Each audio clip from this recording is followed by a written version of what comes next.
Welcome to the Canadian edition of Gospel Truth with Andrew Womack, celebrating 55 years of ministry. You sharing this unconditional love, this amazing grace and truth is just setting people free. And now, here's Andrew. Welcome to our Tuesday's broadcast of the Gospel Truth. Again, I'm teaching through this little booklet that I wrote on 20 revelations that will change your life. This is the 55th anniversary of when the Lord changed my life, and the thing that really has made all of the changes is the revelation of God's Word. And so I've chosen 20 of the major revelations that God has given me, and I'm just going through chronologically, starting in my testimony and just sharing things. And we're now on number 11. And the title that I've put on this is that it's not all spiritual. That might not mean much to you, but let me just give you the background to this, that I got turned on to the Lord in 1968 when I had that encounter with the Lord. I spent time in Vietnam. I pastored 3 little churches, and anyway, I was in ministry. I'd already learned a lot of things. That's what we've been talking about. But I remember when I went to Childress, Texas, that I had been pastoring a church in Seagoville, Texas, and the Lord just told me it was time to leave. And it's a long story. I won't go into the whole thing, but He told me that I was leaving and told me that I could leave after November the 1st. I went home to tell Jamie, and when I got home, there was a for sale sign in our yard. We were renting a house. And I went in, and I didn't even get to tell Jamie. I just said, what's the for sale sign for? And she says, the landlady came by and said, we've got to move by November the 1st. And so it was just obvious that it was God that told me it was time to leave. But then where did we go? And I didn't know what to do. And so anyway, it's a long story, but the Lord led me to go to Childress, Texas, and hold a meeting. And I thought maybe that's where God wanted me to go. So I went and rented a place. And the very first night, we had 6 people show up. And the second night, it grew to about 10 or 15. And then the third night, we might have had 30 people show up. But it was only 30 people, and I didn't think that was a very good response. And so I was on my way to the next place. I had another opportunity to go minister someplace. But we were still in Childress, Texas that night. And the night before we were scheduled to leave and go to the next place, I had a dream about Moses and how Moses went down and told Pharaoh to let his people go. And instead of them just automatically seeing results, it got worse instead of better. And when I woke up, the Lord spoke to him and He says, just like Moses, just because you didn't see the right results didn't mean that I didn't send you here. And says, you did not do what I told you to do. And so I started praying and talking to the Lord, and I said, but God, I came and held a meeting. If you wanted people to come, why didn't you bring more people? And boy, this is something that changed my life, and this is what led me to this teaching that I'm doing here for today and tomorrow about it's not all spiritual. The Lord spoke to me and He said, if the people were spiritual enough to hear me say, go hear Andrew Womack tonight at such and such a place, He says, if they were that spiritual that they could hear me talk to them that way, I wouldn't need you to minister to them. He says the people aren't spiritual, they're carnal. And you've got to come across their path in some physical, natural way before you reach them spiritually.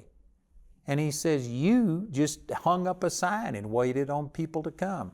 You know, this is a mistake that I think most ministers, most churches are making today. They build a church, they put up a sign and say, you know, this is First Whatever Church, and they just expect people to come. But people aren't spiritual. There are very few people that are hungry enough that they're going to go pursue the Lord, but they need the Lord, and they actually want the Lord. They may not realize it's the Lord that they want, but that peace, that joy, the love that they're seeking, it doesn't come through all these other things. It comes through the Lord, but they don't know that. So we've got to reach them in some physical, natural way. And when the Lord spoke that to me, I prayed about that morning, and I said, so God, what do I do? And I felt like the Lord told me, you need to start reaching out through media, do something, go on radio. And so that very day, I went to a country and western station in Childress, Texas. And I walked out. I mean, it was in this old building. There were some of the boards on the porch. It was an old house that they had converted into a radio thing, and some of the boards on the porch were gone. You had to step over the holes. I had to shoo the chickens off the step in order to be able to get in.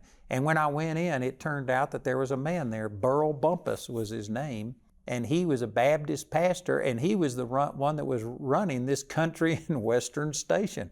They didn't play any Christian stuff, but he was a Christian. And I went in and asked if I could put on a radio program. And he said, sure. And so anyway, I started recording radio programs on cassette tapes. I didn't have a cassette tape player. I had to borrow one from one of these people that came to the meeting, and we didn't even have a house. We were staying in a hotel. And so I had to go over to someone's house, and I went into their closet so that I could get some quiet and recorded on a little condenser mic my radio programs, and that's how I started on radio. And it all came because the Lord told me that it's not all spiritual. You have to sometimes reach a person physically and do something to come across their path before you can reach them spiritually. And did you know that that started in 1976? I was on radio until I think 2018, and I've been on television since the year 2000. So I've been in media since 1976, and everything that has happened in our ministry and the way that we're touching people, it's all because we are using something physical, television, radio, tapes, books, internet, things like this. We're using something physical to come across people's path so that we can get a spiritual response. Man, that is powerful. And this isn't only good for ministers, but this is also true with us in so many different ways. There are some physical things that we have to do in order to get the right spiritual results that we want. You know, one of the things that I'm going to be offering this week to complement this teaching, this will go into a lot more detail, but this is a book on excellence. And this is actually a study of the book of Daniel, Shadrach, Meshach, Abednego, and Daniel, and talking about how that they did everything with excellence. As a matter of fact, I believe it's Daniel chapter 6, verse 2. It says, "And over these 3 presidents, of whom Daniel was first, that the princes might give an account unto them, and the king should have no damage. This Daniel was preferred above the presidents and princes, because an excellent spirit was in him, and the king thought to set him over the whole realm." So that right there shows you, see, that it wasn't just spiritual. There was excellence in him. Everything he did was with excellence. And if you go back to the very first chapter of the book of Daniel, Daniel and his 3 friends, Shadrach, Meshach, and Abednego, were taken captive out of the land of Israel when Nebuchadnezzar came in and conquered them. And he just wiped out people. There was lots of people killed. And it says that they were very young men, and they made Daniel and his 3 friends eunuchs. This is amazing. They castrated these guys. Did you know Daniel had lots of reasons to be upset? Daniel had lots of reasons to sit there and just reject this whole thing. And yet, he had an excellent spirit on the inside of him. And when they were, put in the king's service, he chose them, and he was going to groom them to become some of his wise men, and they wanted to give him a certain diet. They wanted to change their names. Matter of fact, Shadrach, Meshach, and Abednego were not their Hebrew names. They were Azazel. I can't remember all of them right now, but they tried to change their names. They tried to change Daniel, and they were going to name him Belshazzar. But he refused. They might have called him by that name. But anyway, they kept their Jewish identity, and they would not eat the food that the king had prescribed because it wasn't kosher. It didn't fit with the Jewish things. They maintained an excellent spirit in physical things. Boy, this won't gain me a lot of friends with people, but there are some people that are trying to spiritually be the person that God wants them to be, but in the physical realm, they aren't maintaining themselves. They're overweight. They aren't taking care of themselves. They're couch potatoes. They can't walk upstairs without getting out of breath. I'm not condemning you for that, but I'm saying that's not an excellent spirit. You need to get to where you aren't just spiritual and you're sitting here trying to do things in spirit. You need to take care of yourself physically. You need to take care of yourself mentally. There are natural things that need to be done. And see, Daniel and his 3 friends, they refused to compromise in this area of food. And because of it, they wound up being 10 times better than all of the people who were going the way that the king commanded them to do. And because of it, Daniel was able to interpret the king's dream. Shadrach, Meshach, and Abednego stood and refused to bow when they were commanded to bow to the image that Nebuchadnezzar had made. And these guys just, in a pagan situation, I mean in a situation much, much, much worse than what we see in our nation today, these guys prospered, and it was because they had an excellent spirit. It's because of things that they did in the natural, not only things that they did in the spiritual. And I tell you, this is something that God has spoken to me, and that it has just become a part of my life and of my ministry. Again, I'm not claiming that I do it perfectly. You know, I'm overweight. I'm not condemning anyone else who's overweight, but I'm working on it. Today I weighed, and I'm the least that I've been in 2 years. And so I'm working on it. I've still got at least 10 pounds to go. I'm not condemned, and I'm not condemning you, but I am saying that, see, some people just think it's all spiritual. There are also physical things that has to happen. I have people come to me all the time, and they ask for prayer. And they're 50 or 100 pounds overweight, and they got back problems, and they're wanting me to pray for them. Well, yes, God loves them, and yes, God wants to heal their back. And no, you don't have to be the perfect size in order to receive a healing. But I'm telling you, if you came to me with a bag of feed on you, you know, I've fed my horses and I've used feed most of my life, and I've carried those sacks. Those are 50-pound sacks. And if you had a 50-pound sack strapped to your middle, and you came to me and says, I've got back pain, would you please pray that the pain will leave? Well, yeah, I'll pray for the pain to leave, but I'll also take that sack of feed off of you, amen, that's causing the problem. It's not always spiritual. Sometimes there's just natural things. I had one person come to me one time, and they said that, man, they just had pain right here in the back on both sides. And they had pain when they slept. When they got up and started moving around, it was okay. But they said every night they had this pain. And they said, would you please pray for me? And I said, well, yeah, I'll pray for you, but how much water do you drink? I said, that sounds to me like your kidneys. You aren't getting enough water is what it was. And did you know what? They started drinking water, and all of a sudden they came back and says, man, that was it. No more pain. There are some natural things that you have to do. It's not all spiritual. Now, there's a ditch on both sides of the road, and when I say things like this, there are going to be some people that are going to just go whole hog, that everything is all about you just taking care of yourself physically, and they aren't going to believe God for healing or anything. That's a ditch. You'll crash over there.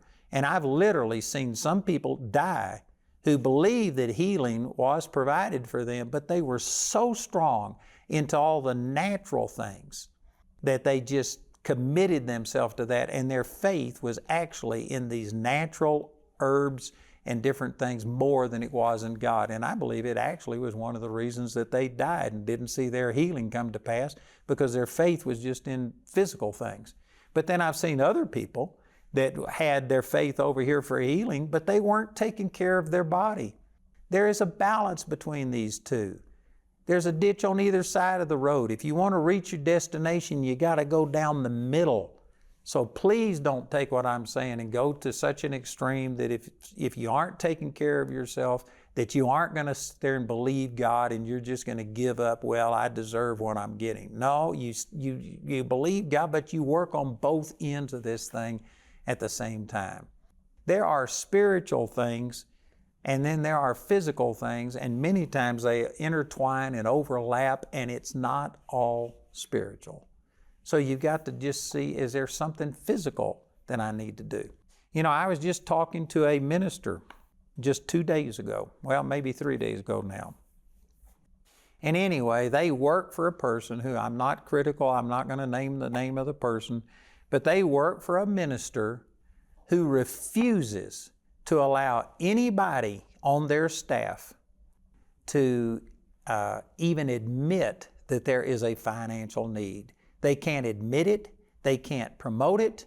They can't do anything. They can't drop a hint. They just refuse to have anything at all. And they believe that God is just going to supernaturally bring in all of the finances.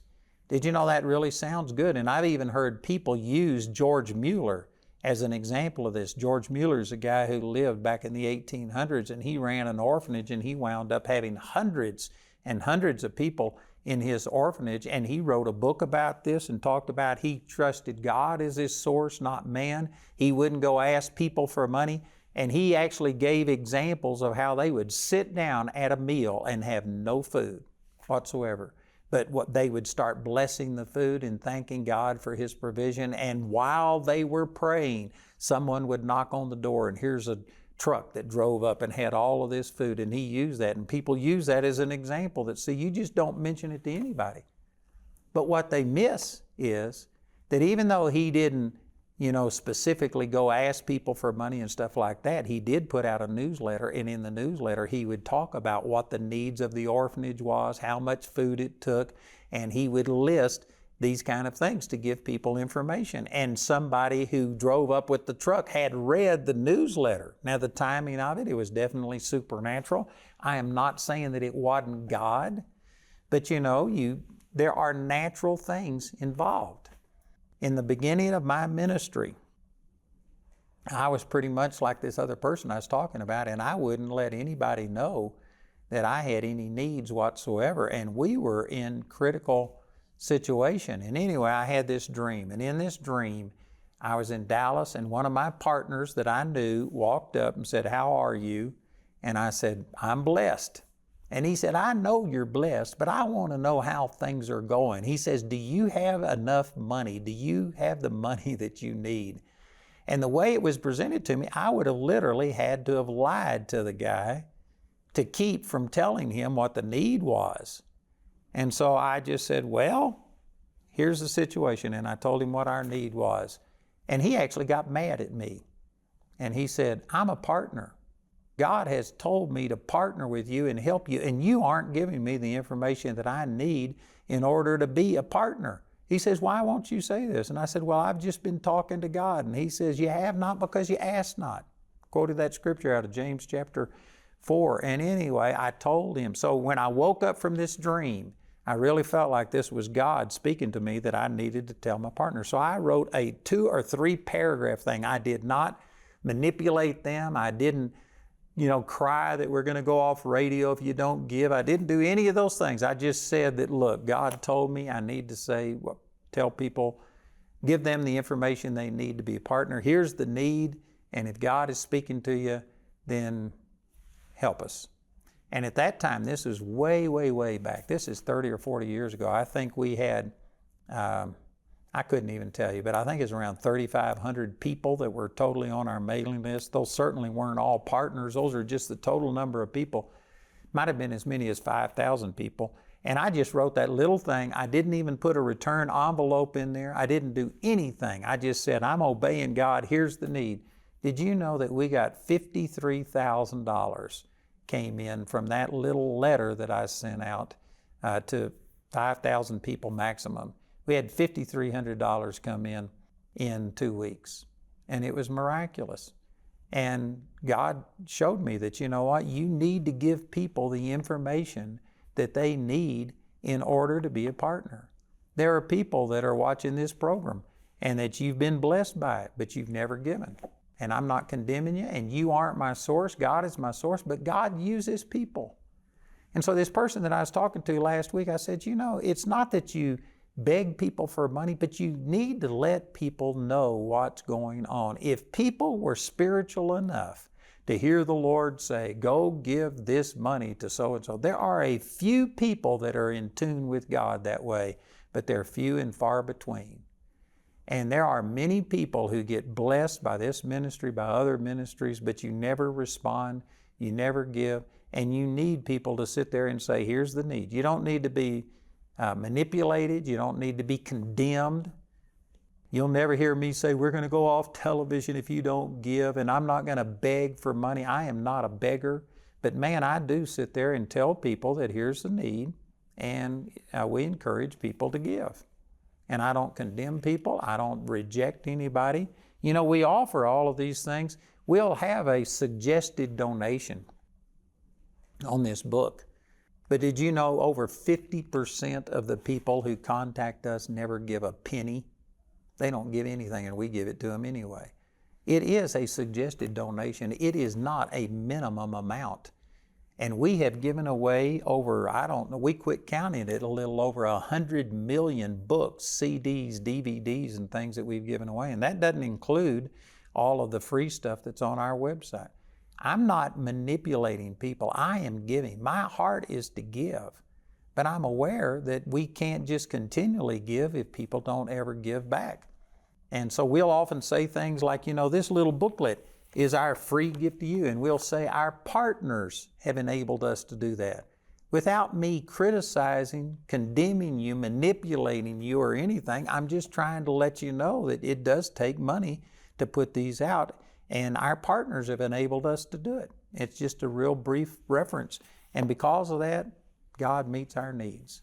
We give away, I couldn't even tell you, but right now, tens of thousands of booklets, CDs, DVDs, all kinds of things on a monthly basis. I mean, tens of thousands. And we give it and make it available to people whether they give anything or not. You know how that works? Because people know that we're doing this and God touches people's hearts and people become a part of it. This is really simple what I'm saying, but it is profound, and I'm telling you, it has applications far beyond just my ministry and a minister. This applies to you in so many areas. When it comes to finances, there are people that are just praying for God to drop money out of the sky to them, but the Scripture says that God would bless the whatever you set your hand unto. Did you know if you set your hand to nothing, that 100 times 0 is 0? And there are some of you praying for financial supply, and yet you aren't doing anything. And you say, well, I'm just trusting God. Well, why don't you do something and trust God? Amen. I'm out of time, but I'm going to be sharing more on this tomorrow, and I think it's really, really going to help you. So we're giving away this little booklet. My partners have enabled me to do this. There is expense to this, but our partners have enabled us to sow this into your life. But then we also have this book on excellence that is taken from the life of Daniel, and it's really good. And we also have a book on how to find, follow, and fulfill God's will, which I'm offering this because it's not only important to find God's will for your life, but then how do you follow? How do you fulfill it? And this will take some of these same things that we're talking about and apply it to that situation. So our announcer is going to give you information about all of these products. Please listen and then call or write today. You know, just like I taught on my program today, God is my source, and God said that He would supply all of my need according to His riches in glory by Christ Jesus.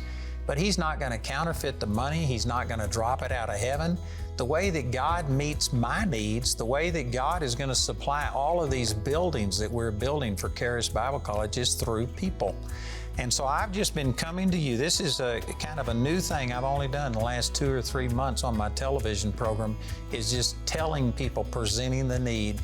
I'm not trying to pressure anybody, but we have the need of hundreds of millions of dollars in order to turn Charis Bible College campus into something that is second to none. We need physical facilities, athletic facilities. We need a place to feed the people. We need housing for our students. And in order to do this, it's just going to cost a lot of money. And the way that God's going to meet that is through people. If you don't want to be a part of it, that's just great. It's no problem to me. God's going to get His money to me somehow or another, but you have an opportunity to be a part of it. So I just want to encourage you to go check out what we're doing. You can go to awmc.net/campus, and you can see a architect's rendering of the buildings, a flyover, a 3D flyover where you see the whole campus, where you see inside the buildings. There's also a place where you can join with us on a monthly basis. That's what we call our foundation builders. And these are people who give monthly. The amount is up to you, but if you want to be a part of meeting this need, go to awmi.net, look at the 3D flyover, but also join up and become a foundation builder. I promise you, when you get to heaven and all the people are thanking you for the impact you've made in their life, you won't regret it. It'll be a blessing. We are the antidote for what's happening in this world. But you need to see beyond the physical, and I believe that the greatest days of the church are ahead. God has a word for you, God has a plan for you, and God is raising up an army that knows how to fight the right way. Andrew is offering his booklet, 20 Revelations That Will Change Your Life, as his free gift to you today. This booklet is limited to one free booklet per household and is available in the US, UK, Canada, and Australia. Contact us today to receive your free booklet. Andrew's complete series, 20 Revelations That Will Change Your Life, is available in a CD or TV DVD album and as a USB made from our daily television broadcast. Andrew also mentioned in his broadcast today his teaching, Excellence, How to Pursue an Excellent Spirit. Also on today's broadcast, Andrew mentioned his teaching, How to Find, Follow, and Fulfill God's Will. Contact us today to receive these valuable resources. Go to our website at awmc.ca and click on Today's TV Offer under the Store tab to see all the ways you can get these products. Or you can call the Andrew Wommack Ministries Canada helpline Monday through Friday from 9 a.m. to 5 p.m. Eastern Time at 647-348-2220 to order. I want to let all of you know who are watching our program in Canada that we have a Canadian office. We also have a website, awmc.ca, and you can go there and you can get all of our materials sent to you from our Canadian office. You can become a partner with us and give, and the money will stay right there to help us reach people in Canada. We would love to help you and minister to you any way we can. To learn more about the vision and mission of Andrew Wommack Ministries Canada, be sure to visit our website at awmc.ca. While there, you'll also find details about all of the products available and be able to access many of Andrew's teachings absolutely free. You can listen to them while you're online or download them for later and listen on the go. Remember, that's awmc.ca. Thank you for your support, and we look forward to hearing from you today. Harris is taking it to the next level in Canada. We are raising up leaders in the body of Christ by equipping students to stand on the Word and walk in their calling. I love Charis because it prioritizes the Word, and that's what changes you. We stand on the Word. Charis is a life changer. I have grown so much in the area that I know that God has called me to. If you would like to be a part of this, go to our website at charisbiblecollege.ca to find out more.